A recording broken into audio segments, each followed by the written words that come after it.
किशन लाहौर के एक छोटे से गांव में एक छोटा सा होटल चलाता था। उसकी बीवी उस होटल को चलाने में उसकी मदद करती थी। कमला और किशन मिलकर सुबह से शाम तक अपने होटल पर काम करते और फिर जो आमदन होती उसे अगले दिन का राशन ले आते और बाकी के पैसों से अपने घर का गुजारा करते। ऐसे ही दिन बीत रहे थे। गर्मियां आने वाली थी।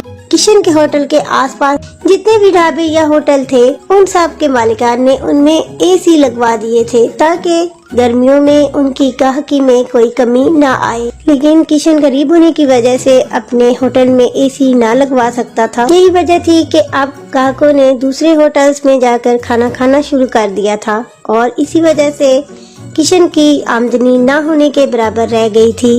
बिमला, हमारे होटल पे तो एक भी ग्राहक नहीं आ रहा है। सारे ग्राहक उसी होटल में जा रहे हैं। अब क्या होगा? अब तो हमारी आमदनी भी खत्म होने वाली है। पर इतनी गर्मी में हमारे होटल पे कौन खाना खाएगा? सभी ग्राहक उसी होटल में खाना खाने जाएंगे। इतनी गर्मी में कौन खाना खाएगा? और हमारे पास तो इतने पैसे भी नहीं है कि कैसे खरीद ले। अब क्या करेंगे? इसी वजह से तो मैं भी हर वक्त परेशान हूँ। अब ग्राहक नहीं आते तो खाना रोज का खराब हो जाता है। अब तो हमारे पास खाना बनाने के लिए भी पैसे नहीं, बस थोड़े से पैसे बचे हैं जिससे हम बस दाल और रोटी ही बना सकते हैं। उसके अलावा हम कुछ नहीं बना सकते। अरे भाई, ऐसी गर्मी में खाना खाना बहुत ही मुश्किल है। आज तो मैं अब गलती से यहाँ पर बैठ गया हूँ। नेक्स्ट टाइम तो मैं तो वहाँ अपने एसी वाले होटल में ही खाना खाऊंगा। लो मुझे बताओ कितने पैसे हो गए? 50 रुपये। ये लो। नेक्स्ट टाइम से इसको कुछ ऐसी ढाबा करो जिससे यहाँ पर ठंडी हवा आ सके। इसका कुछ करो वरना तो नेक्स्ट टाइम खाना खाने नहीं आएगा आपके पास। दिन ब दिन किशन और कमला परेशान रहने लगे क्योंकि अब उनके ढाबा पर बस इक्का दुक्का ग्राहक ही आते थे। इसी वजह से किशन ने सिर्फ अब दाल रोटी ही बनाना शुरू कर दी क्योंकि अगर वो और चीजें बनाता है और वो नहीं बिकती तो उसकी वो सारी चीजें खराब हो जाएंगी और फिर पैसे भी तो चाहिए। इसी वजह से वो अपना होटल जैसे तैसे चला रहा था। कमला, आज तो सिर्फ 250 रुपए की ही कमाई हुई है। अब तो मुझे कोई रास्ता नजर नहीं आ रहा है। अब मुझे लगता है हमें अपना ढाबा बंद करना होगा। किशन के होटल के सामने ही एक बहुत बड़ा होटल था क्योंकि उस होटल के मालिक ने उस होटल की मरम्मत कराकर उसमें एक बहुत ही अच्छा सा एसी लगवा दिया था। यही वजह थी कि सारे के सारे ग्राहक उसी के होटल में खाना खाते थे। क्या हुआ किशन? आज भी तेरे ढाबे पे कोई नहीं है खाना खाने के लिए? तू एक काम कर, तू अपने ढाबे पे ताला लगा दे। ऐसे ही मैंने एसी नहीं लगवाया अपने होटल में, समझे? और तुम्हारे पास इतना पैसा नहीं है कि तुम अपने होटल में एसी लगा सको, समझे? किशन और कमला ने ये फैसला कर लिया था कि बस आज के दिन है, इसके बाद हम ये होटल बंद कर देंगे। बस जो घर में राशन था उसके साथ आज का खाना बना लिया था। कमला, ये आज जो सब्जी रोटी हमने बनाई है ये सिर्फ आज के ही लिए ठीक है। कल से हम ढाबा पे ताला लगा ही देंगे। अब हाँ, मैंने जो घर में दाल थी वो बना ली है और थोड़ी बहुत तंदूर की रोटियां भी बना ली हैं। वो पूरा दिन गुजर जाता है और एक भी ग्राहक नहीं आता। वो तंदूर की रोटियां और दाल ऐसे ही पड़ी रहती है। कमला, मुझे लगता है कोई नहीं आएगा। लगभग 9 बज चुके हैं। सामने वाले होटल में तो इतनी भीड़ लगी हुई है तो पता नहीं हमारा क्या होगा। तभी किशन की नजर सामने वाले होटल पर पड़ती है जहां एक जरूरतमंद आदमी अपनी बीवी के साथ उस होटल वाले से मदद मांग रहा है। अरे भाई, हमारी मदद करो।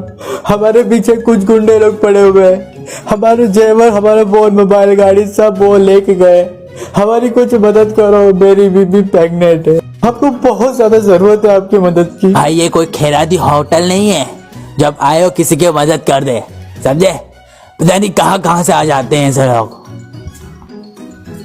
मुझे क्या पता, कोई चोरू चक्के हो तो। ना बाबा ना। ए छोटू, इसको जा बाहर का रास्ता दिखा जरा, ठीक है? और हाँ, शटर लगाइयो वहां से।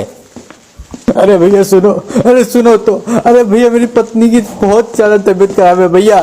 अब तो आराम करके चले जाएंगे ना। सुनो जी, मुझसे अब खड़ा नहीं होने पा रहा। मुझे बहुत प्यास लगी है। कहीं से थोड़ा सा पानी ले लो। किशन और कमला उस जरूरतमंद आदमी को और उसकी बीवी को देख रहे थे। किशन फौरन से दौड़कर उनके पास जाता है और बोलता है, अरे भाई आप टेंशन ना लो, हम आ चुके हैं। आप एक काम करो, आप हमारे ढाबे पे चलो।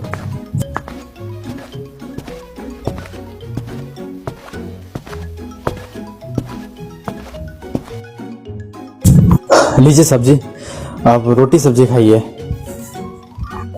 मुझे बिल्कुल नहीं पता था कि इस रास्ते पर जंगल भी है। वो जंगल पर ऐसे डाकू हमला कर सकते हैं। मैंने बहुत उनसे विनती करके अपनी जान बचाकर, अपनी बीवी की जान बचाकर वहां से हम भागे। मुझे धन दौलत की कमी नहीं है, मुझे उसकी परवाह भी नहीं है। बस हम बहुत ज्यादा थक चुके थे, इसलिए वहां पर सामने वाले होटल पे हम आराम करना चाहते थे, लेकिन बिना सोचे समझे उन्होंने हमें बाहर फेंकवा दिया। पर आप भी तो हमें नहीं जानते हो ना, फिर भी आप लोगों ने हमारी मदद की। कितने भले इंसान हो आप लोग। अच्छा तुम ये ढाबा चलाते हो? जी साहब, चलाता तो हूँ, पर ये आज आखिरी दिन है ढाबा का, क्योंकि अब मैं इस ढाबे को बंद करने वाला हूँ। किशन अपना सारा दुख उस आदमी को बताता है। यहाँ का मैं जाना माना व्यापारी हूँ, तो अब आपको ये होटल बंद करने की जरूरत नहीं पड़ेगी।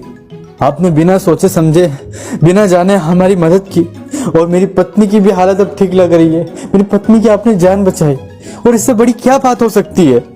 सुषमा, अब कैसा लग रहा है तुमको? मैं बिल्कुल ठीक हूँ जी।